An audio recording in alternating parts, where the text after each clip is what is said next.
and most stubborn people I know in all of this are my friends in the medical profession. I can't get them to do anything. But I do all I can.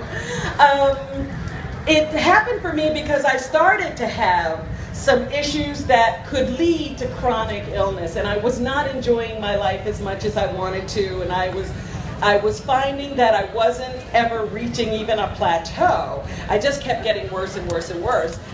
So that started me on my journey, and I got so confused, one diet after another and all of that stuff. And then finally I met this woman out in California, and she said, you have to become a vegan. She was really adamant. And I said, okay, how do you do that? So confused when, she said that I didn't know what to eat. I went to a food court and had a chicken Caesar salad. But a little, I started to understand and figure this whole thing out by reading books.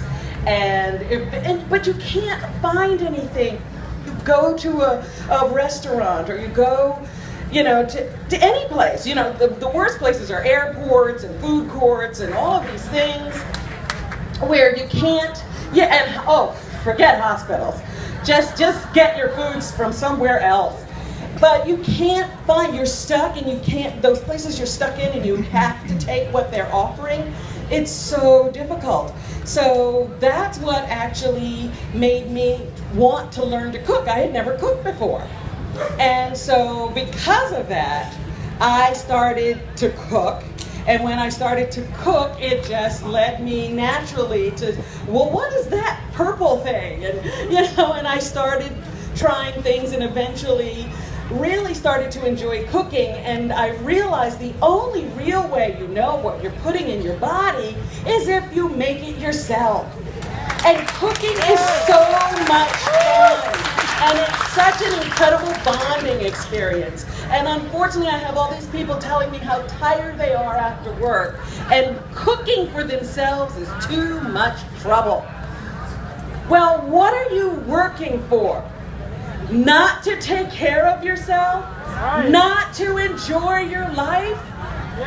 This is, what I hear is so crazy sometimes. It drives me up the wall. I said, do you really listen to yourself? Did you hear what you just said? One of the doctors once said to me, I had a medication running and I didn't need it. And I said, could you have them take that down?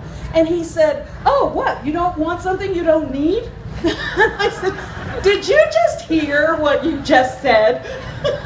So it goes on all over. And unfortunately, because of the constant saturation of advertising and the things that the food industry does to just seep into our consciousness, it becomes an uphill battle because they've outpaced us by a great, we're just here trying to all of their propaganda.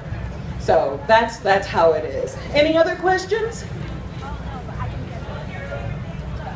My favorite thing to cook. It depends on the season. In the fall, when it gets cool, I like to cook soups. And in the summer, I like to grill vegetables. So I've been having a lot of fun with that. But those are probably my favorite things. I don't get too fancy except around the holidays, but I just love to throw together a meal. It's really fun, no matter what it is. Anything else?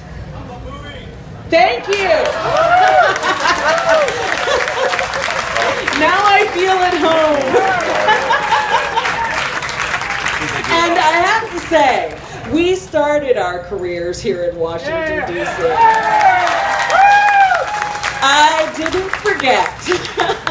And it's really, really nice to be back. The kind of welcome that Washington, D.C. gave us launched our careers. And we will never, ever, ever forget the people of Washington, D.C. So thank you very much for your patience, your attention, and your applause. I really appreciate it.